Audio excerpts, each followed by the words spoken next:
Hello नमस्कार friends. I hope आप videos regular देखते रहे होंगे। आज हम चैप्टर 3 के अंदर उसका जो लास्ट पोर्शन है उसका डिस्कशन करेंगे। वैसे हमने ऑलरेडी देखा हुआ है कैसे विशन ब्रिज काम करता है। विशन ब्रिज का जो कॉन्सेप्ट है वो हम यूज करते हैं मीटर ब्रिज के अंदर। मीटर ब्रिज कैसे काम करता है, उसके बाद आता है पोटेंशियोमीटर। तो हमने पोटेंशियोमीटर के भी उसका बेसिक प्रिंसिपल और उसका यूज जो है, वैसे दो यूजेस है। एक है जहाँ पे हमें कंपैरिजंस करने हैं दो सेल का, और एक आता है जिसमें हम स्मॉल आर रेजिस्टेंस जो है वो फाइंड करते हैं। ठीक है, तो आज जो है वो हम स्टार्ट करेंगे उसी क्वेश्चन से। That is a question number 36। With the help of a circuit diagram explain how can a potentiometer can be used to measure the internal resistance of a primary cell। तो यहाँ पे हमें primary cell जो है EMF उसका internal resistance वो find करना है।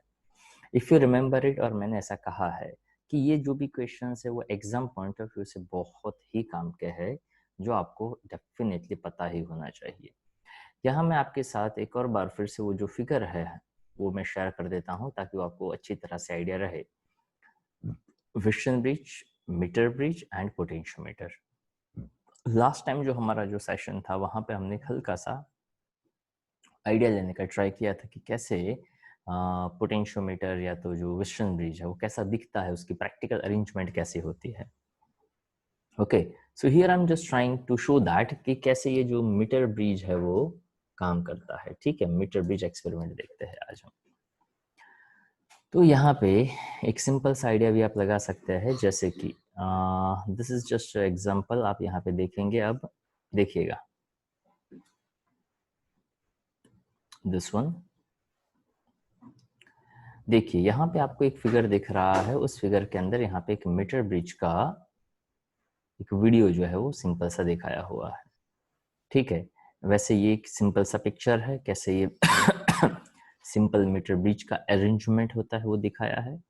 हमने ये भी पॉइंट हमने देखा था जहाँ पे एक सिंपल सा आइडिया है कि 1 मीटर लेंथ का एक प्लैंक होता है वुडन का, वहाँ पे 1 मीटर का स्केल होता है, उसके बाजू में एक 1 मीटर लेंथ का वायर होता है यूनिफॉर्म क्रॉस सेक्शन एरिया वाला।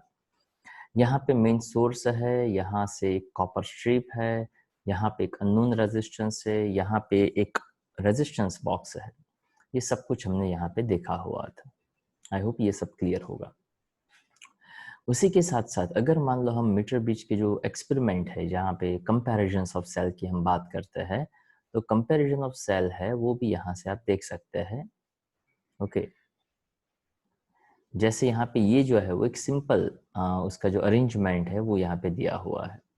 अगर मान लो हम उसके कुछ वीडियोस जो आप भी खुद भी वहाँ पे घर पे बैठकर भी देख सकते हैं, so there are some videos on the YouTube. तो आई इंसिस्ट कि 3 4 5 जो सिंपल सिंपल से वीडियोस है उसको आप देखिएगा, तो आपको 100% आइडिया है वो आ सकता है कि ये कैसे काम करता है। ओके, वैसे वो यहाँ पे भी हम रन कर सकते हैं, पर हमारा जो पॉइंट ऑफ व्यू है उसका अभी यहाँ से कोई ज़्यादा लेना देना नहीं है। So that is perfectly fine कि अगर आप वो खुद ही प्रैक्टिस करेंगे या तो सिर्फ देखेंगे तो भी आपको आइडिया आ सकता है। One thing is also clear कि अगर आप घर बैठे ही यूट्यूब से भी अगर एक्सपेरिमेंट थोड़े बहुत भी देखते हो तो आपका 50% का काम है वो तो हो ही जाता है। ठीक है, ओके, तो वो जो पॉइंट है, तो देखिए अब यहाँ पे हम बेसिक जो हमारा पॉइंट चल रहा था, काम चल रहा था, वहाँ पे थ्योरी पे हम फोकस करते हैं।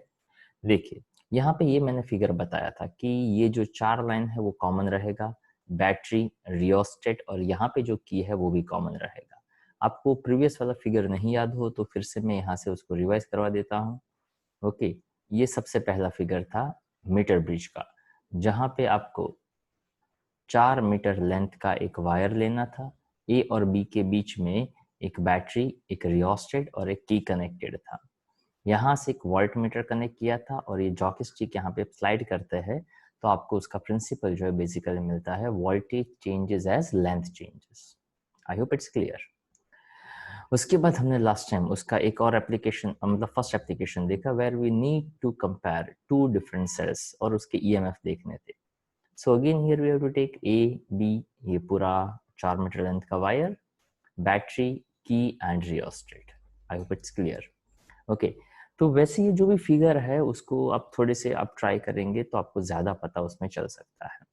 वैसे यहाँ पे ये जो 2 सेल है उसके साथ यहाँ पे 2 वे की है वो कनेक्ट किया है, रेजिस्टेंस बॉक्स है, गैल्वेनोमीटर है, उसके साथ यहाँ पे जॉकी को कनेक्ट किया हुआ है.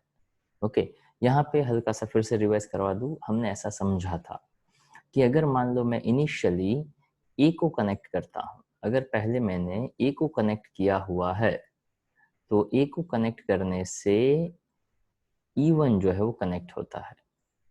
तो वहां से आपको क्या मिलता है, तो कि जॉकी स्टिक यहाँ पे स्लाइड करते जाएंगे, ए से लेकर J1 का एक लेंथ मिलता है, that we call as L1.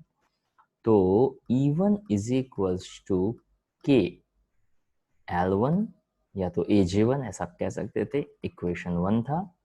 अब यहाँ से इसको ओपन कर दिया और इसको क्लोज कर दिया, यानी ये कनेक्ट हो गया, तो इसका कनेक्शन निकल जाएगा, ये यहाँ पे कनेक्ट हो जाएगा. तो इसके हिसाब से E2 इज इक्वल्स टू के L2, दैट्स इक्वेशन नंबर 2, ऐसा बन जाता. बस ये 2 सिंपल से इक्वेशंस बनते तो फिगर ही इस क्वेश्चन का मेन पार्ट है. 2 या 3 मार्क में पूछा जाने वाला इस चैप्टर का काफी इंपॉर्टेंट क्वेश्चन है ये, जहाँ पे फिगर ड्रॉ करो, फिगर का ही एक्सप्लेनेशन दो, बेसिक जो कंस्ट्रक्शन है उसके अंदर कुछ और ज्यादा नहीं करना है. सपोज मैंने ऐसा कह दिया कि इन द टू वे की if I connect for that A point, then E1 battery is connected with the whole circuit. As I slide down that jockey stick, I will get one length that I call as the AJ1 or the L1 length as per the EMF.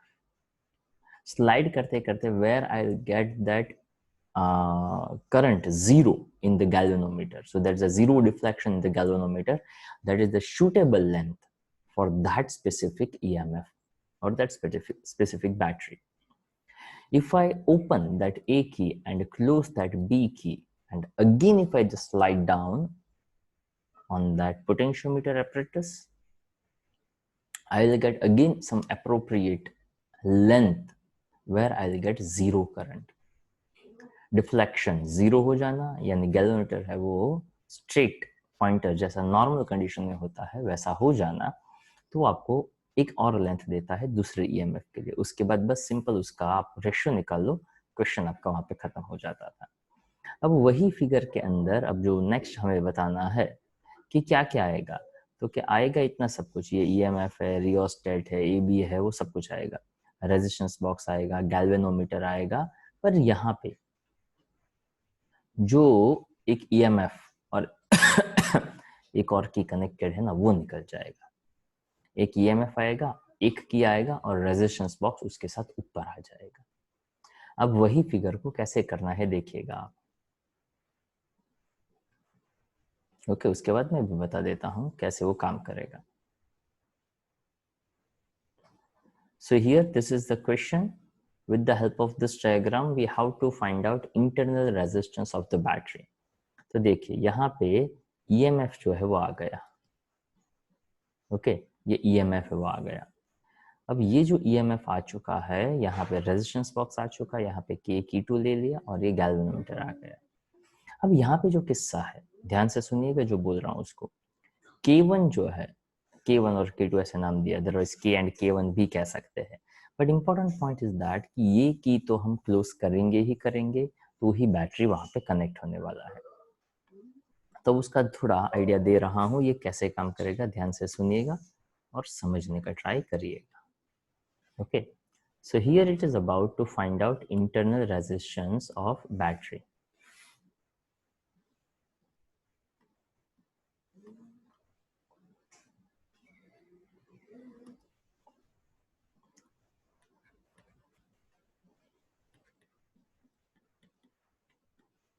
To find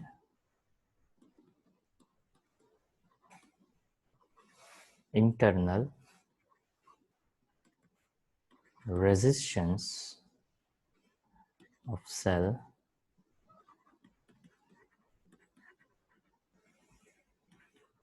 with the help of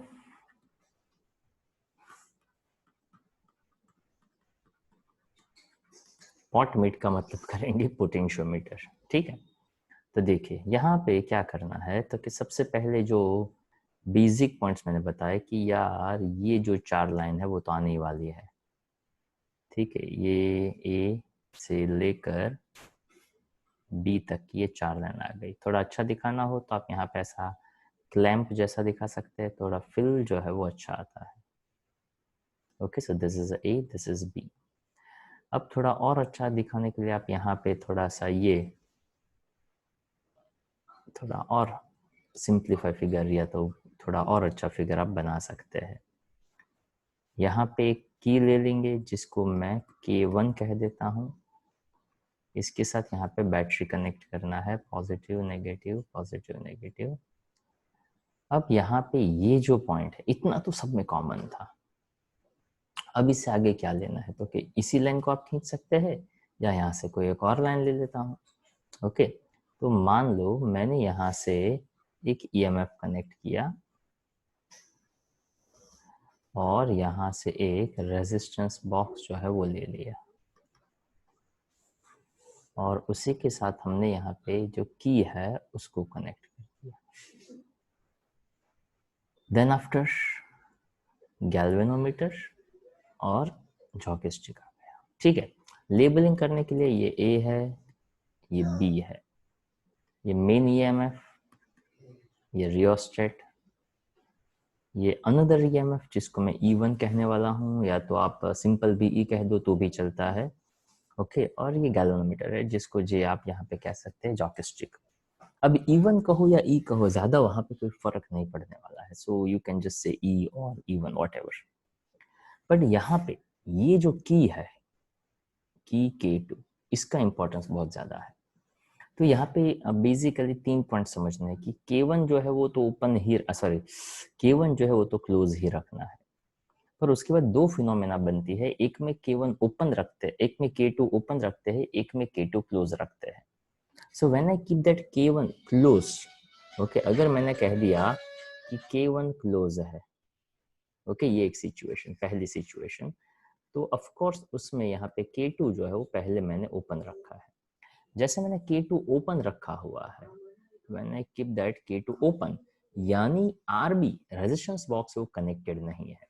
resistance box connected नहीं है तो simple EMF connected है। तो जैसे वो इन EMF connected है, मैंने यहाँ पे जॉयस्टिक को स्लाइड डाउन किया and due to that joystick वहां पे एक शूटेबल पॉइंट मिलेगा जहां पे गैल्वेनोमीटर जीरो डिफ्लेक्शन है वो दिखाता है। जैसे वो जीरो डिफ्लेक्शन दिखाता है तो वो एक स्पेसिफिक लेंथ मुझे मिल गया जिसको हम कहते हैं KL1। Okay, this is equal to sign. तो E is equal to KL1 मिला when K1 is close but K2 is open. तो K2 की जो कंडीशन है वो यहाँ पे अप्लाई हुई। दूसरा किस्सा ऐसा, K1 तो क्लोज ही रखना है but now K2 is close, when I keep that K2 close, तो आइडिया ऐसा लेना है कि जैसे K2 को क्लोज किया, रेजिस्टेंस बॉक्स वहां पे काउंट हो गया, मतलब वो कवर हो गया। जैसे रेजिस्टेंस बॉक्स वहां पे कनेक्ट हो गया, काउंट हो गया, तो ड्यू टू दैट रेजिस्टेंस वहां पे वो EMF नहीं देगा, that we called as E, जो इंटैक्ट EMF मिलने वाला था वो नहीं मिलेगा, वहां पे कुछ ना कुछ पोटेंशियल ड्रॉप होगा। और वो जो पोटेंशियल ड्रॉप होता है उसको हम कहते हैं सिंपल वोल्टेज V। तो उस वोल्टेज के हिसाब से जितना पोटेंशियल ड्रॉप होता है उसके हिसाब से फिर से आपने जॉयस्टिक को स्लाइड डाउन किया और कोई एक पॉइंट पे हमें वहां पे नल पॉइंट देखने को मिला जहां पे सर्किट के अंदर कोई भी करंट फ्लो नहीं कर रहा था। तो वो हमें मिल गया V KL2 पॉइंट पे मिल गया। बस इक्वेशन 1 एंड 2 का रेशियो ले लेते हैं, तो आप ऐसा कह सकते हैं equation 1 divide by equation 2। So here it shows E by V is equals to L1 by L2। अब यहाँ पे जो EMF है, ओके, तो when we are just considering that EMF, तो वहां पे ऐसा समझा जाता है कि जैसे मैंने EMF की बात किया V is equal to IR के हिसाब से, यहाँ पे करंट जो है वो तो सेम फ्लो करेगा, but here we consider external resistance and internal resistance, and we can say that from Ohm's law we can say V is equals to IR, कि आपने सिर्फ एक्सटर्नल रेजिस्टेंस ही उसके साथ कनेक्ट किया हुआ है। तो उस बेसिस पे यहाँ पे आइडिया ऐसा बनता कि E by we L1 by L2, तो I R plus small r, नीचे आ जाता I capital R L1 by L2। अब बेसिक फंडा है उसका स्मॉल r यानी इंटरनल रेजिस्टेंस की वैल्यू को फाइंड करना। तो आई कैंसिल हो गया, यहाँ पे इंडिविजुअल डिनोमिनेटर दे देता हूँ, तो capital R upon capital R1 small r by capital R L1 by L2। तो स्मॉल r को सब्जेक्ट बनाना है, सो L1 by L2 minus 1।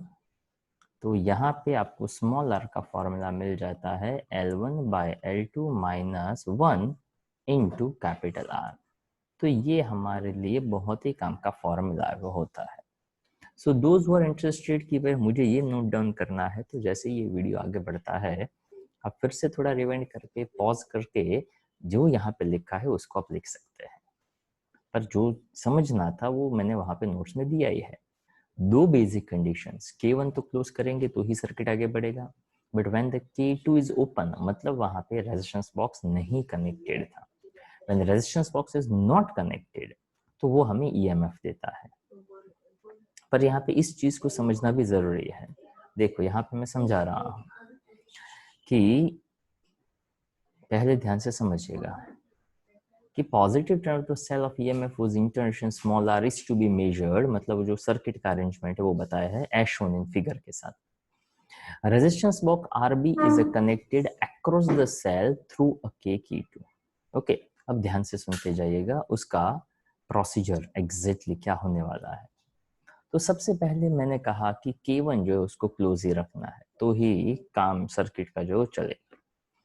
A constant current flow through the potentiometer wire with the K2 kept open and move the jockey along the AB till balance the EMF of the cell। तो ultimately jockey slide करते करते ratio जो है वो ऐसा बताना है या तो ऐसी सिचुएशन क्रिएट कर देनी है जहां पे गैल्वेनोमीटर जो है वो जीरो डिफ्लेक्शन दिखाए। After that L1 be the balancing length of the wire and K is the potential gradient। तो अपने को वो ब्ला ब्ला ब्ला सब पता ही है, तो EMF बन जाता है KL1।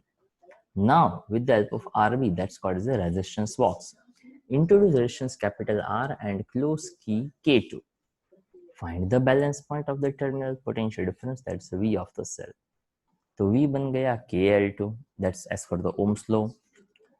और यहाँ पे बताया है जो आपका शायद क्वेश्चन हो सकता है, E by V as it is, L1 by L2, smaller V the internal resistance of the cell if current I flow through the cell when it is shunted with resistance। अब यहाँ पे ये जो shunted है, shunt का मतलब तो अगर शायद आप समझते हो शंटिंग करना मतलब एक कहीं और से आ रहा था तो इसको इसके साथ ऐसे कनेक्ट कर दिया तो ये डिस्टर्ब भी नहीं हुआ और इसका कनेक्शन भी हो गया, उसको कहते हैं शंटिंग करना।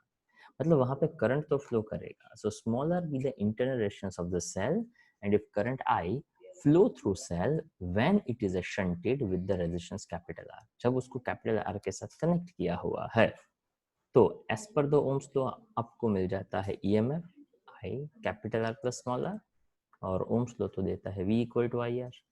सिंपल रेशियो ले लिया तो आपको स्मॉल r का वैल्यू जो है उसका फॉर्मूला मिल गया, small r equal to capital R L1 minus L2 by L2। I hope it's clear.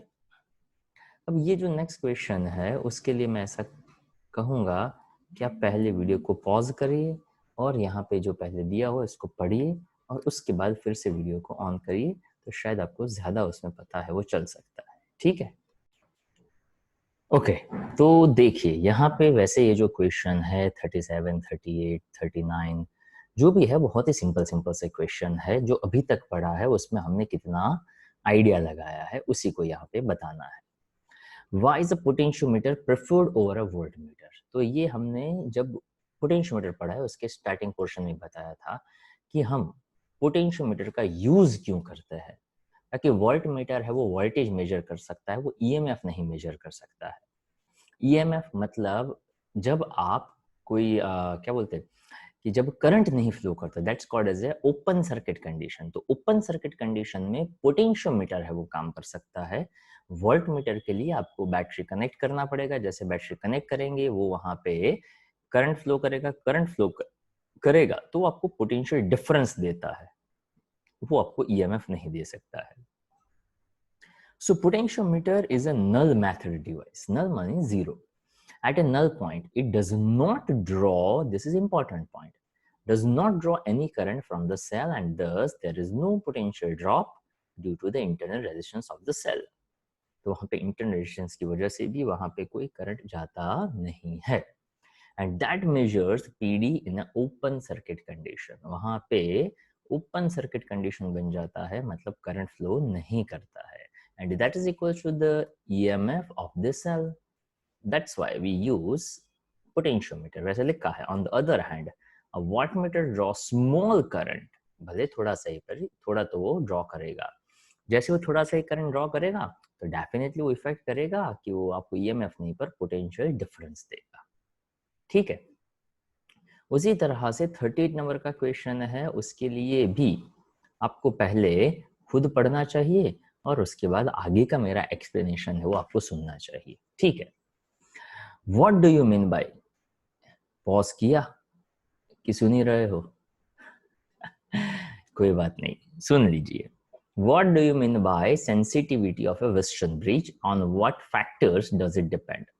अब सेंसिटिविटी का मतलब क्या होता है? तो कि सबसे पहले तो ये सोचना चाहिए कि वेस्टर्न ब्रिज का काम क्या है, वेस्टर्न ब्रिज के अंदर हम यूज किसका करते हैं.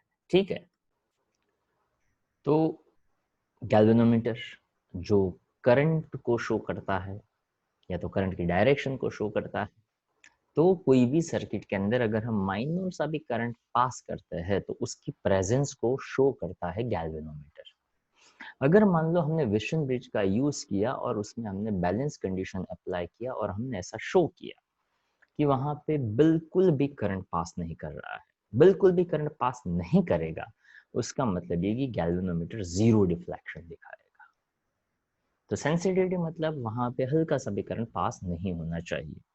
It's a bridge is said to be a sensitive which shows a large deflection in galvanometer. Okay, छोटा सा ही करंट हो, बहुत कम अमाउंट का करंट हो, फिर भी डिफ्लेक्शन जो ज्यादा दिखाता है.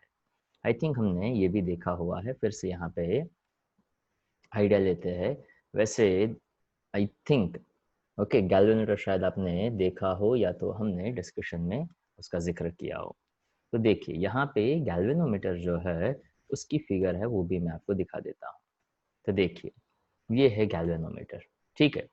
तो गैल्वेनोमीटर जनरली आप देख सकते हो यहाँ पे वो नॉर्मल कंडीशन में भी जीरो उसका सेंटर पे होता है. लेफ्ट साइड राइट साइड वो करंट की डायरेक्शंस दिखाता है. यहाँ पे 3 पॉइंट्स दिए गए हैं. कोई कोई गैल्वेनोमीटर होंगे जहाँ पे 2-2 पॉइंट्स होते हैं जैसे कि ये है, पर ये मिली वॉल्ट यानी वॉल्ट मीटर है, ये एम्पियर मीटर है. तो जनरली देखिए गैल्वेनोमीटर में ये 3 एंड होते हैं, एक पॉजिटिव का, एक नेगेटिव का, और ये जो बीच वाला होता है वो जॉकी स्टिक के साथ आप कनेक्ट कर सकते हैं. वो थोड़ा बहुत ज्यादा डिटेलिंग आइडिया जब आप प्रैक्टिकल करते हैं तो ही आ सकता है. बट यहाँ पे देखिए ये जो गैल्वेनोमीटर है उसमें 2 एंड दिए थे. Okay, that's called the DC moving a coil galvanometer. Okay, तो जनरली जो है वो आप कौन सा एक्सपेरिमेंट करते हैं उसके हिसाब से गैल्वेनोमीटर आपके स्कूल में यूज करवाया जाता है. वैसे ये गैल्वेनोमीटर है, ये जो है उसको कहते हैं माइक्रो एमीटर. ओके, ये जो माइक्रो एमीटर है वो भी यहाँ पे आप देख सकते हैं जीरो एक साइड, जीरो से दूसरी साइड. तो ये भी एक टाइप का हाउ टू रीड गैल्वेनोमीटर, मतलब यहाँ पे ये जो फंडा बताया हुआ है ये गैल्वेनोमीटर को ही एज ए मीटर यूज करवाया है, जो आप पढ़ेंगे चैप्टर 4 के अंदर concept. I hope it's clear. तो थोड़ा डिटेलिंग है वो अभी तो नहीं हम डिस्कस कर सकते, पर जैसे जैसे आप आगे बढ़ेंगे आपको पता चलता जाएगा. तो the sensitivity of a western bridge depends on the two factors. किस किस बातों के ऊपर डिपेंड करता है? That's the relative magnitude of the resistance in the four arms. जैसे कि वो हम रेशियो लेते थे ना, तो वहां पे क्या रिस्पेक्टिव या तो उसका जो रिलेटिव रेजिस्टेंस हम लेते हैं, जो रेशियो हम निकालते हैं.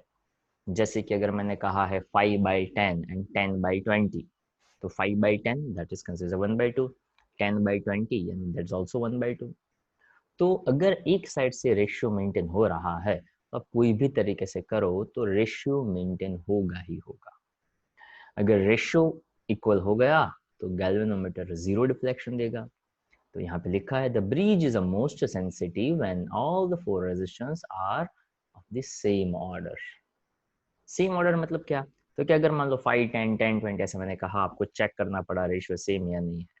पर अगर मान लो आर आर आर आर चारों ब्रांच है उसमें सेम रेजिस्टेंस होता तो कोई झंझट नहीं होता, डेफिनेटली वो बैलेंस कंडीशन ही हो गई। ठीक है। Relative positions of the battery and the galvanometer. Relative positions of the battery and galvanometer का क्या मतलब है वो बताया। According to the Callendar for the, एक सेकेंड, हाँ भाई, या फाइन, मुझे लगा कुछ गलत तो नहीं पड़ा, but of course scientist according to Callendar for the greater sensitivity, जैसे यहाँ पे अकॉर्डिंग टू मैक्सवेल है वैसे यहाँ पे एक साइंटिस्ट ने बताया कि सेंसिटिविटी ज्यादा चाहिए of the Wheatstone bridge, the battery should be so connected to the resistance in the series. माने क्या, तो कि यहाँ पे ऐसा समझना है कि दैट्स ग्रेटर सेंसिटिव होने की रिक्वायरमेंट क्या है, that battery should be so connected that the resistance in the series and the resistance to be measured is greater than the resistance in the parallel। अब ध्यान से यहाँ पे इस बात को सुनना है कि देखिए, नंबर एक, अगर सेंसिटिविटी ज्यादा होना चाहिए वेस्टर्न ब्रिज के लिए, battery should be connected that the resistance in series with the resistance to be measured is greater than the resistance in parallel. तो अगर आप याद करें, यहाँ पे मैं शॉर्ट में दिखा देता हूँ तो शायद जल्दी पता चलेगा। इफ यू रिमेंबर, तो 1 2 3 4 ऐसा पॉइंट था। हमने ऐसा कहा था 2 पॉइंट आइडेंटिफाई करिए। ओके, तो यहां से अगर मैं आइडिया क्लियर करवाऊं तो 2 पॉइंट वाले जो ये है उसके बीच में बैटरी कनेक्ट करना था, और ये 3 वाले है वहां पे गैल्वेनोमीटर कनेक्ट करना था। बैलेंस कंडीशन हो गया तो ये निकल गया, ये निकल गया तो ये दोनों सीरीज, ये दोनों सीरीज फाइनल दे कम इनटू पैरेलल, और पैरेलल में रेजिस्टेंस जो है वो कम हो जाता है। तो क्यों हमने ये 2 पॉइंट वाले के साथ बैटरी कनेक्ट किया, ताकि वो 2 पॉइंट वाले के साथ कनेक्ट करते हैं तो ऊपर का ब्रांच और नीचे का ब्रांच एक दूसरे के साथ पैरेलल में आ जाता है, और ऊपर वाली ब्रांचेस एक दूसरे के साथ सीरीज में है, यानी वहां रेजिस्टेंस ज्यादा हो गया, नीचे भी रेजिस्टेंस जो भी हो गया। बट ओवरऑल रेजिस्टेंस की जब हम बात करते हैं अक्रॉस द बैटरी, तो वहां रेजिस्टेंस कम हो जाता है, तो वहां पे गैल्वेनोमीटर जो है वो ज्यादा सेंसिटिव अपने को दे सकता है। मतलब वहां पे वो अगर बैलेंस कंडीशन में है तो गैल्वेनोमीटर आराम से वो 0 डिफ्लेक्शन है वो दिखाएगा, और वहां पे अपने को क्लियर कट आइडिया है वो आ सकता है। According to the Maxwell for the greater sensitivity, मतलब ये दोनों के पॉइंट ऑफ व्यू अलग अलग बताया है। Greater sensitivity of Wheatstone bridge out of the battery and the galvanometer, the one having the higher resistance should be connected. अब ये सुनिएगा, जो अभी मैं बताया उसी को यह रिफ्लेक्ट करेगा।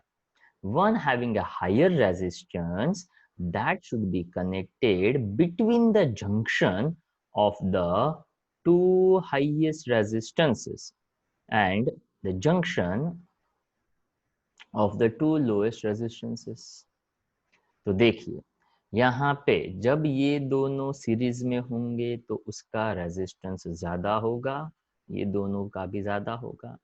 पर जब ये फाइनली एक दूसरे के साथ कनेक्ट करते हैं तो वहां रेजिस्टेंस उसका कम होता है।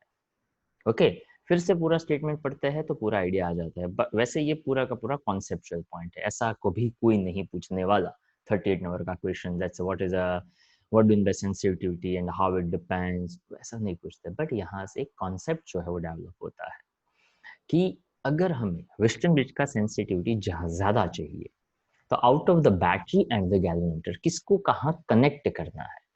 One having a higher resistance that should be connected between the junction of the 2 highest resistance and the junction of the 2 lowest resistances। मतलब एक को highest resistance वाले में और एक को lowest resistance वाले के साथ आपको कनेक्ट करना चाहिए।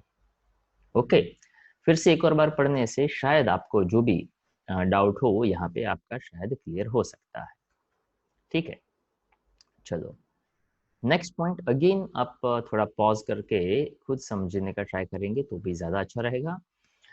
What do you mean by the sensitivity of a potentiometer? Potentiometer, that is a voltage is directly proportional to the length. How can we increase the sensitivity of a potentiometer? So best part, it is a capable of measuring a very small potential differences. थोड़ा सा भी अगर variation है, जो भी potential drop वहाँ पे होता है, तो इजीली वो डिटेक्ट करके बताता है कि कहाँ पे उसका वोल्टेज कम हुआ. And it shows a significant change in the balancing length for a small change in the potential difference. अगर वहां पे वोल्टेज में हल्का सा भी चेंज है तो पता एग्जैक्ट चल जाता है कि कौन सी लेंथ से लेकर कौन सी लेंथ के बीच में हमें ये वैल्यू जो है वो देखने को मिल सकती है. मतलब वो कैसे पोटेंशियल वहां पे ड्रॉप होता है. ठीक है. अब उसके बाद that sensitivity of A potentiometer can be increase by, अब इस बात को समझिएगा, increase by reducing the potential gradient. अब देखिएगा पोटेंशियल ग्रेडियंट का मतलब क्या था, तो कि पोटेंशियल ग्रेडियंट यानी हम ऐसा कहते थे पोटेंशियल पर यूनिट लेंथ. अब सेंसिटिविटी बढ़ानी है, increase by reducing the gradient. Gradient को रिड्यूस करना है तो लेंथ को क्या करना पड़ेगा, इंक्रीज करना पड़ेगा. तो पोटेंशियल ग्रेडियंट रिड्यूस होगा, ये रिड्यूस होगा तो सेंसिटिविटी इंक्रीज होगा. वही चीज यहाँ पे बताई हुई है. देखिए, for a given potential difference, the sensitivity can be increased by increasing the length of the potentiometer wire. जितना लेंथ ज्यादा उतना पोटेंशियल ग्रेडियंट कम, जितना पोटेंशियल ग्रेडियंट कम उतना सेंसिटिविटी ज्यादा. यहाँ से एक और आंसर मिल सकता है कि मीटर ब्रिज में 1 मीटर का वायर था, यहाँ पे 4 मीटर का वायर क्यों लिया. कोई कोई जगह पे ज्यादा भी वायर लंबा लिया जा सकता है. ओके, तो देखो दूसरा पॉइंट बताया, अगर wire of a fixed length, अगर मैंने लेंथ फिक्स कर दिया, the potential gradient can be decrease by reducing the current in the circuit. क्यों, तो कि करंट और वोल्टेज डायरेक्ट रिलेशन में है, लेंथ मैंने फिक्स कर दिया, तो अब पोटेंशियल ग्रेडियंट कम करने का जो मेन रिक्वायरमेंट जो है डिक्रीज करना है, तो हम वोल्टेज को कम करेंगे, ताकि एल तो कांस्टेंट कर दिया, फिक्स कर दिया. वोल्टेज कम तब होगा जब करंट कम होगा. तो बाय द वे, अगर हमने करंट को कम कर दिया तो अपने आप वोल्टेज भी वहां पे कम हो गया. वोल्टेज कम तो पोटेंशियल ग्रेडियंट भी कम, पोटेंशियल ग्रेडियंट कम तो सेंसिटिविटी ज्यादा. आई होप इट्स क्लियर. चलो, अब ये सभी चीजें हैं उसको आप मिनिमम 2-3 बार अगर पढ़ते हैं, रिवाइज करते हैं, तो ये कॉन्सेप्चुअल पॉइंट एकदम मस्त तरीके से दिमाग में सेट हो ही जाते हैं. Okay, reducing the current in the circuit with the help of A rheostat. Okay, rheostat है वो शायद आप लोगों ने देखा होगा, नहीं देखा हो तो मैं यहाँ पे आपको आइडिया दे देता हूँ कि रियोस्टेट जो है वो कैसा दिखता है. वैसे पोटेंशियोमीटर या तो मीटर भी जब आपने देखा हो तो उसके अंदर, उसकी फिगर के अंदर वो दिखाया जाता है. ओके, जो शायद आप लोगों ने देखा हो तो. ओके, नहीं देखा हो तो मैं यहाँ पे एक छोटी सी फिगर के अंदर एक सेकंड दिखा देता हूँ.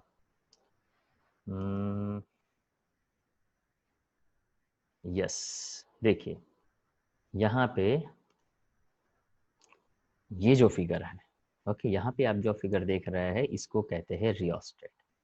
ओके, जनरली आप ये भी रियोस्टेट शायद आपने कहीं देखा हो तो ये रियोस्टेट है. ओके, तो रियोस्टेट में यहाँ पे एक कनेक्शन होता है, दूसरा कनेक्शन यहाँ पे होता है, तीसरा कनेक्शन यहाँ पे होता है. जैसे इसको आप स्लाइड करेंगे, इसको कहते हैं स्लाइडर.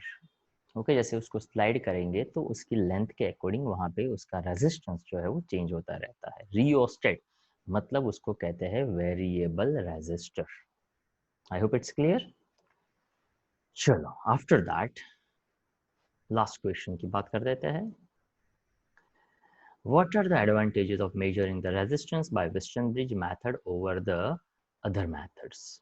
Okay, तो ये क्वेश्चन मैं आपके ऊपर छोड़ रहा हूँ, पढ़ने से पता चल जाएगा. So just read that question and try to understand yourself. ठीक है, अब यहाँ पे न्यूमेरिकल्स की बात करते हैं. न्यूमेरिकल्स हमारे आई थिंक 25 तक के जो है हमारे न्यूमेरिकल्स हो चुके हैं, तो अभी 26 से आगे डिस्कशन है वो स्टार्ट करते हैं. ठीक है, अब न्यूमेरिकल्स के लिए काफ़ी सारे ऐसे न्यूमेरिकल्स है जो एक लाइव सेशन हमने रखा था, वहाँ पे फोकस करवाया था कि कैसे आप किरचॉफ के लिए लूप जो है वो बना सकते हैं। लूप बन जाएगा, इक्वेशंस बन जाएगा, तो क्वेश्चन आसान है। यहाँ पे नोट्स के अंदर तो सिर्फ ऐसे लिखा होगा on solving this equations, now that is up to you कि उस इक्वेशंस को कैसे सॉल्व करना है। ऑफ कोर्स कोई कोई जगह ऐसी होंगी जहाँ पे काफ़ी लोगों को नहीं आता होगा, तो there are some certain questions जिसके अंदर वो इक्वेशन हम सॉल्व करेंगे यहाँ पे और आपको दिखा देंगे कि आप अलग अलग कौन कौन से रास्ते हैं वो सोच सकते हैं, देख सकते हैं और कैसे इक्वेशंस को आप सॉल्व कर सकते हैं। वैसे इक्वेशंस को सॉल्व करना उसमें 11th-12th के फिजिक्स की या तो मैथ्स की कोई रिक्वायरमेंट नहीं है। 8th-9th में जो पढ़ा है, जो सिंपल मेथड है एलिमिनेशन मेथड, वही यहाँ पे अप्लाई करना होता है। क्लियर? चलो यहाँ पे दिया हुआ एक question, two batteries each of EMF E and internal resistance small r are connected in parallel। तो ये दो EMF थे, पैरेलल में कनेक्ट किया है, एक्सटर्नल रेजिस्टेंस कैपिटल R है, यहाँ पे लिखा है इंटरनल रेजिस्टेंस स्मॉल r है। जैसे जनरली हम उसको डॉटेड लाइन से दिखाते थे वैसा आप समझ सकते हैं। Okay, so this is in a dotted line part, मतलब ये इंटरनल रेजिस्टेंसेस है। अब याद होना चाहिए कि जब सेल्स को अगर हम पैरेलल में कनेक्ट करते हैं तो उसका इक्विवेलेंट कैसे मिलता था, रेजिस्टेंस का इक्विवेलेंट कैसे मिलता था, एक्सटर्नल रेजिस्टेंस के साथ भी हमने कनेक्ट किया है। तो ये एग्जैक्टली ये क्वेश्चन हम आगे कर चुके हैं, पर यहाँ पे एज ए न्यूमेरिकल एक अलग फॉर्म में आता है, इसलिए ये डिस्कस कर रहे हैं। If we take current from this combination in external resistance capital R, then for what value of capital R maximum power will be obtained? If you remember that आप maximum power का question है वो कर चुके हैं। सबसे पहले small R in parallel with this capital R in series. तो I hope this idea is clear. Parallel में होता है तो r/2 उसके साथ सीरीज में कनेक्ट कर दिया, कैपिटल आर हो गया, सीधा पॉइंट। करंट की बात करते हैं, करंट का फॉर्मूला टोटल ईएमएफ अपन टोटल रेजिस्टेंस, यानी ये करंट भी हो गया। अब मैक्सिमम पावर की हम बात करते हैं, पावर इज इक्वल टू होता है P is equal to I²R V²/R and VI। Okay, if you remember that ये पूरा क्वेश्चन थ्योरी में हम कर चुके हैं, if you remember it. Okay, ये क्वेश्चन काफी लोगों को याद हो सकता है कि हाँ यार ये किया हुआ है। See that power is equal to I²R, और वैसे ये ऐसा क्वेश्चन था जिसमें ऑलरेडी मैं लिख चुका हूँ, बता चुका हूँ, और ये सीधा सीधा सिंपल सिंपल सा आपके सामने है, तो उसमें लिखने की कोई जरूरत नहीं है, हर एक पॉइंट में आपको पहले भी एक्सप्लेन कर चुका हूँ। I²R ऊपर करंट था, उसको हमने स्क्वायर कर दिया, R मल्टीप्लाई कर दिया। इसका रीजन याद होगा किसी को, क्यों? क्योंकि देखो ये प्लस लिखो या माइनस लिखो, इफ यू रिमेंबर दैट एक क्वेश्चन के अंदर मैंने पूरा का पूरा आइडिया दिया था, लिख कर बताया था कि इसका एक्सपेंशन करो, पर ये R माइनस क्यों लेना चाहता हूँ, बिकॉज हमारी एक रिक्वायरमेंट है, I want to make it this term as minimum. Okay, लिखा है denominator has a minimum value, when I want to make it minimum तो R minus 2R whole square that's equals to 0 तो capital R बनेगा small r/2। Okay, वहां पे हल्का सा idea थोड़ा डिफरेंट है, बट ये परफेक्ट इसके जैसा ही हम कर चुके हैं। And if you remember it, ये पॉइंट भी हम कर चुके हैं, मैक्सिमम पावर 2² r/2 और small r plus capital R the whole square. मतलब करना क्या था, तो कि देखिए फिर से बता देते हैं,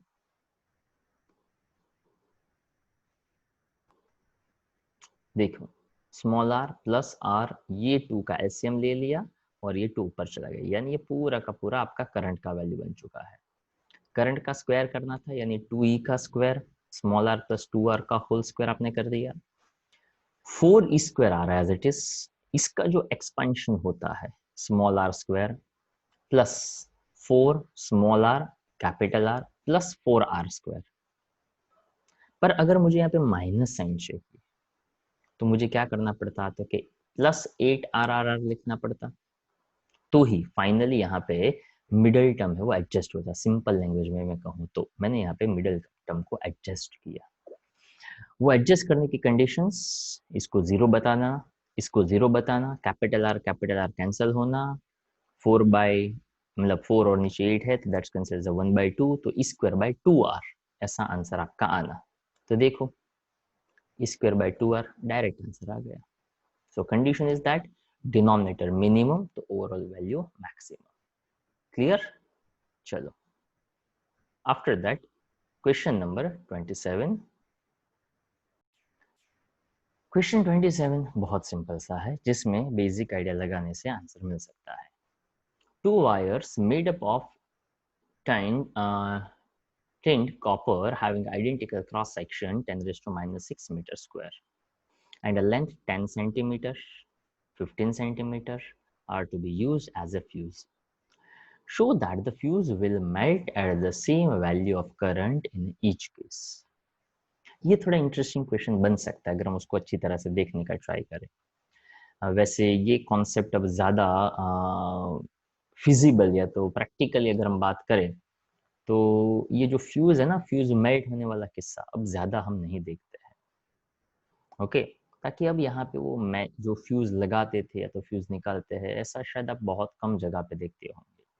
अब वो ट्रिक जो होता है, यानी उसको आप कहते हैं मॉड्यूलर स्विचेस, या तो क्या एक नाम है एग्जैक्टली मुझे याद अभी आएगा तो मैं बताता हूँ। ओके, शायद आप लोगों को भी याद होगा। तो जो मेन स्विच होता है ना, उसको क्या कहते हैं, अभी आएगा याद तो मैं बताता हूँ। तो जनरली ऐसी स्विचेस जो है वहाँ पे ये मेल्ट होने वाला किस्सा ज़्यादा नहीं होता है।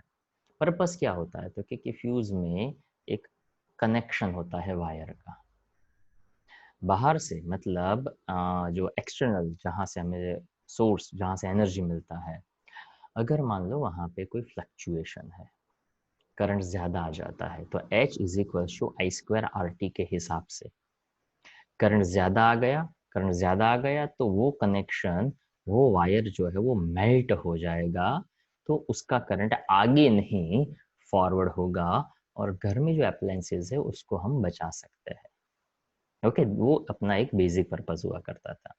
तो ये क्वेश्चन उसी पॉइंट पे यहाँ पे फॉर्म किया गया। तो यहाँ पे ध्यान से देखना है, I²RT का कॉन्सेप्ट लेना है। The temperature of the wire increases up to a certain temperature theta.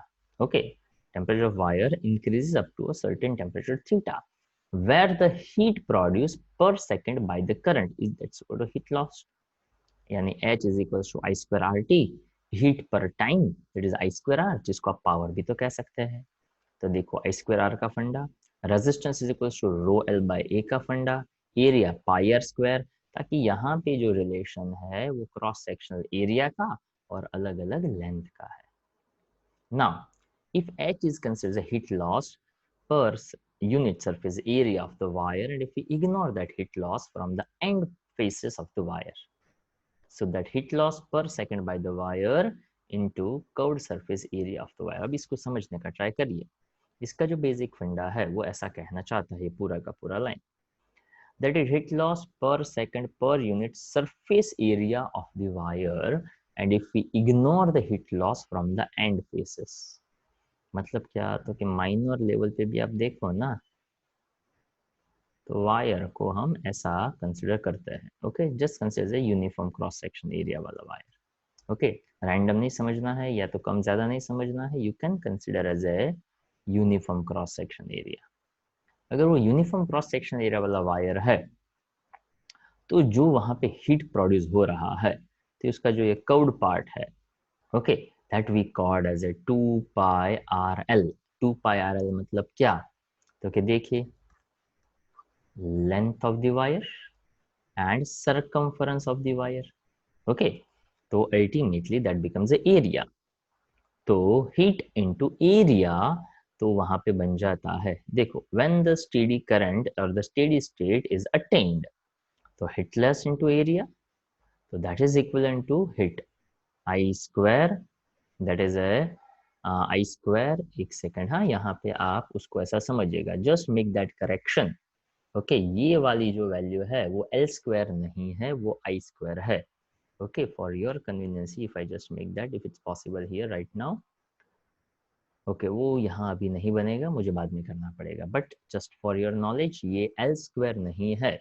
Okay, इसको आपको ऐसे समझना है, this one is equals to I² as well as this one you can say I square rho L by pi r square. ठीक है, उसमें से मैंने h को सब्जेक्ट बनाया, 2 pi R L, L L cancel हो गया, तो दिस वन इज अगेन भाई आई स्क्वायर। हाँ, तो I square rho 2 pi square R cube, ये जो पूरा हिट का फॉर्मूला बना, इसके अंदर लेंथ जो है वो कहीं आया नहीं।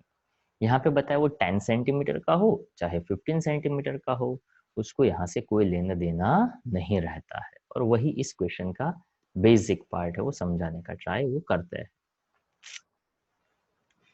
See the dimension now h is independent of L and the value of R and rho. Okay, it's not a P, it's rho are same for both the wires. Rho here it can say the resistivity and the steady state temperature theta. Okay, there are a lot printing errors. Okay, so please note down that question 27. Okay, I think मैंने आप लोगों को बोला नहीं था या तो बोला, I don't remember, पर फिर भी बता देता हूँ कि जो भी चैप्टर्स आप यहाँ पे पढ़ते हैं, अगर आपके पास नोट्स है वो सॉफ्ट कॉपी में है, तो उसका हार्ड कॉपी आप खुद प्लीज निकलवा लीजिएगा। ओके, जब तक आपका ऑनलाइन सेशन चलता रहेगा, आपके पास जितने भी पैम्पलेट्स, जितने भी मटेरियल्स आएंगे, उसका हार्ड कॉपी निकलवाना वो आपकी रिस्पॉन्सिबिलिटी रहेगा। ठीक है, बिकॉज जब भी प्रिपरेशन करनी हो, तो जब कुछ अवेलेबल ना हो पर आपके पास हार्ड कॉपी हो, so that is better for you. ठीक है, चलो, that's the theta will depend only on current I, and that is the two fuses will melt at the same value of the current. Two wires also you can say that. चलो, this question next one is very easy, ध्यान से सुनिएगा।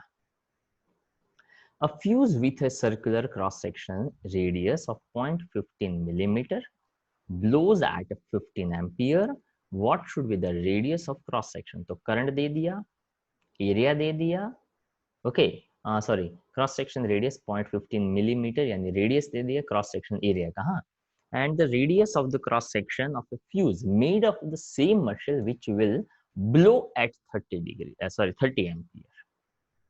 मतलब क्या, तो कि 50 ampere पे जो चल रहा है, अगर 30 एम्पियर भी हम दे तो वो मेंटेन होना चाहिए, या तो उसमें कोई प्रॉब्लम नहीं आना चाहिए। मतलब वो हीट जो है, सेंसिटिविटी है, उसको मेंटेन करना चाहिए, या तो मेल्ट नहीं होने देना चाहिए। ओके, तो आइडिया बहुत ही सिंपल सा लगाना है। जो आपका एच का फॉर्मूला था, I square rho 2 pi square R cube, तो हीट, करंट और रेडियस, तो रिलेशन यहाँ पे सीधा सीधा बन गया, that is R cube is proportional to I square. दो अलग अलग रेडियसेस, दो अलग अलग करंट, करंट आपके पास एक है 15 एम्पियर, एक है 30 एम्पियर, एक रेडियस है 0.15 मिलीमीटर, तो दूसरा आपको रेडियस है वो सीधा सीधा मिल जाएगा। यहाँ पे 0.15 ही रखो, मिलीमीटर को मीटर में कन्वर्ट करने की कोई जरूरत नहीं है, ताकि यूनिट्स जो है वो वही का वही रहे। आई hope it's very simple question. अब जो नेक्स्ट क्वेश्चन आने वाले हैं, क्वेश्चन नंबर 29, तो जो लोग लाइव सेशन में थे उन लोगों को पता है कि ये क्वेश्चन हमने किया हुआ है। ओके, पर उसमें हमने हल्का सा प्रैक्टिस किया था। प्रैक्टिस किस बात का था, तो कि उसमें इक्वेशंस जो है वो कैसे बनते हैं। ओके, तो किरचॉफ के रूल हमने देखे हुए हैं। किरचॉफ का जो सेकंड रूल है, वो सेकंड रूल क्या समझाता है, वो समझाता है क्लोज लूप लो नंबर 1, जर्नी डायरेक्शंस डिसाइड करो, जर्नी की डायरेक्शन में करंट हो तो product of current and resistance take positive. अगर मान लो ईएमएफ की बात करते हैं, तो ईएमएफ अगर नेगेटिव से पॉजिटिव जाते हैं तो पॉजिटिव लो, पॉजिटिव से नेगेटिव जाते हैं तो नेगेटिव लो। बट ध्यान क्या रखना है, तो कि sigma I R is equals to sigma E. Clear? And I always insist कि जो पढ़ा हुआ है उसी को थोड़ा हम बेस लेकर काम आगे बढ़ाते हैं, तो कुछ कुछ लेवल पे ज्यादा मजा आ सकता है। फिजिक्स में जनरली, जैसे मैं यहाँ पे कोई कोई बार आपको जो नया ट्राई करता रहता हूँ, या तो कुछ और यहाँ पे मैं बताता रहता हूँ, पर वो आप जब आप खुद पढ़ते हो तो आप खुद पहले ट्राई मत करिए। पहले जो जैसा दिया हुआ है उसको ऐसे पढ़ने का ट्राई करिए। कोई कोई चीजें, कोई कोई पॉइंट्स ऐसे हो ना समझ में, तो इट्स ओके, उसको बिना समझे भी एटलीस्ट, अगर नहीं समझ में आता है पूरा का पूरा, तो भी एक बार लिखिए। बट जब आप लिखोगे वो एक बार भी, तो डेफिनेटली जो नहीं समझ में आता तो उसमें से 50% तो आपको समझ में आने ही लगता है। वो फिजिक्स का अपना मैजिक है। Okay, why? Because when you just writing, अगर आपका प्रॉपर ध्यान है तो आप उसके कनेक्शंस को पकड़ पाओगे। दूसरी बार भी अगर लिखते हो तो 70-80% तक समझ में आ ही जाता है, कोई ज्यादा प्रॉब्लम नहीं होता है। ओके, तो देखिए क्वेश्चन बहुत सिंपल सा बताया, सिंपल सा एक फिगर बताया, ये उसके इंटरनरेशन है, ऐसा हमने समझ लिया। ये बैटरी है 3, E1, E2 एंड E3, जिसमें E3 जो है वो बड़ा बैटरी है। तो हमने यहाँ पे सबसे पहला पॉइंट ऐसा लिया कि जो बड़ा वाला बैटरी है वो बाकी की बैटरी को रन करेगा। ओके, वो बाकी की बैटरी को रन करता है, यानी हमने यहाँ पे इसे I3 कहा, अगर मैं चाहूँ तो इसको I भी कह सकता हूँ, कोई फर्क नहीं पड़ता है। सपोज इफ आई से इट्स आई, तो मुझे क्या कहना पड़ेगा, तो कि आई सॉरी, अगर मैं आई कहता हूं तो मुझे ऐसा लिखना पड़ता I1 प्लस I2, यानी यहां से जो करंट गया वो इस पॉइंट पे आके दो जगह पे डिस्ट्रीब्यूट हो गया करंट। तो आई वो ऐड, जाए वो सब्ट्रैक्ट, तो अल्टीमेटली यहाँ पे जो करंट आया वही दो पार्ट में डिवाइड हुआ ना। अगर मैं इसको आई कहता तो इसको I1 और इसको I2 कहता, या तो इसको देखो ऐसा भी कह सकता हूं मैं, I1 एंड I-I1, बात एक ही बनती है, पर देखने का नजरिया जो है वो अलग अलग होता है। कोई कहता है कि नहीं यार मुझे इसको I कहना है, ये 1 है तो इसको मैं I1 कह दूं, और ये जो है उसको मैं I-I1 कह दूं, ये माइनस नहीं है ये प्लस यहाँ पे, तो I-I1 समझो तो भी कोई प्रॉब्लम नहीं। पर ये सभी चीजें आपको तब सोचनी चाहिए जब आपको गिवन पॉइंट्स पे कॉन्फिडेंस आ जाए, गिवन पॉइंट्स पे आपका प्रॉपर होल्ड हो जाए, तब ऐसी बातें जब फ्री बैठे हो तो ट्राई करने का। अदरवाइज जैसा गिवन है वैसा ही पहले डाइजेस्ट करने का, समझने का ट्राई करिए। करंट यहाँ पे I3 पहुंचा, I3 divide into two branches I1 and I2, so first point is I3 is equals to I1 plus I2। Now here they taken the two different loops.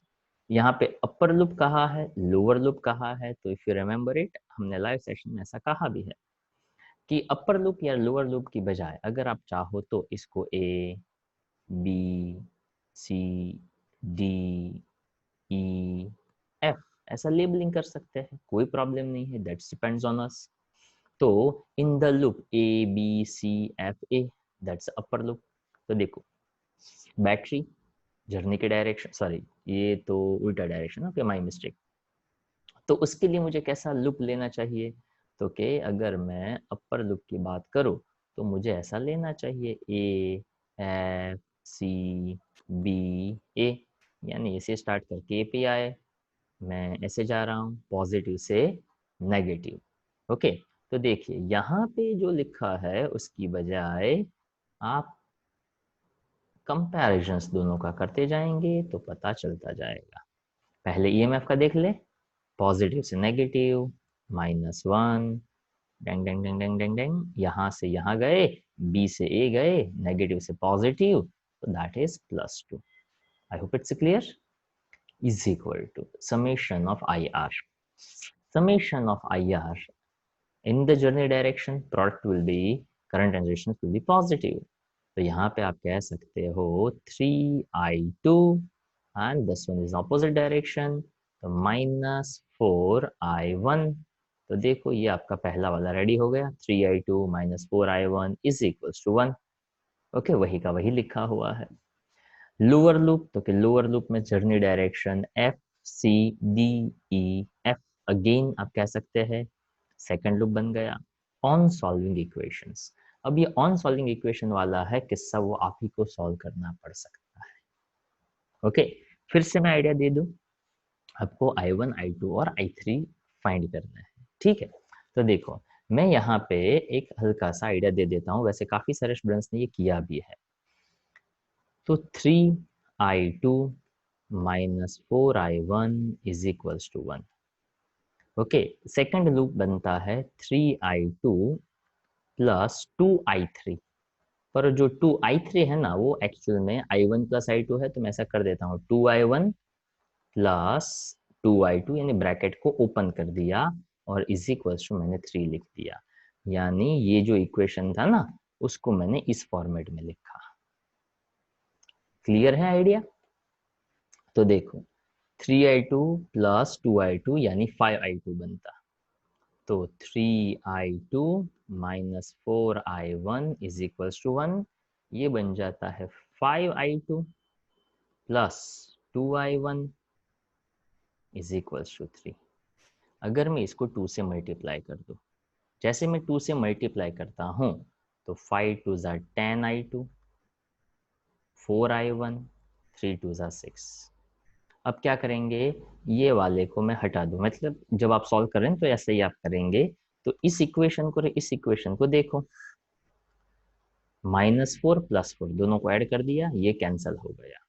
जैसे ये कैंसिल हो गया, इन दोनों को ऐड कर दिया, तो that is 13i2 is equal to 7। तो मिल गया पहला value, i2 is equal to 7/13। अब i2 मिल चुका है, तो यहाँ i2 में वैल्यू डाल दो, तो आपको i1 मिल जाएगा।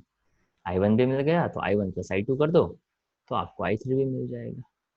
ओके, तो जो दिखाया है उसको ध्यान से ऑब्जर्व करिए कि हमने क्या किया। ऑन सॉल्विंग इक्वेशन जो आप ही को करना था, फिर भी मैंने यहाँ पे करके दिखाया कि कैसे आप कोई इक्वेशन को सॉल्व कर सकते हैं।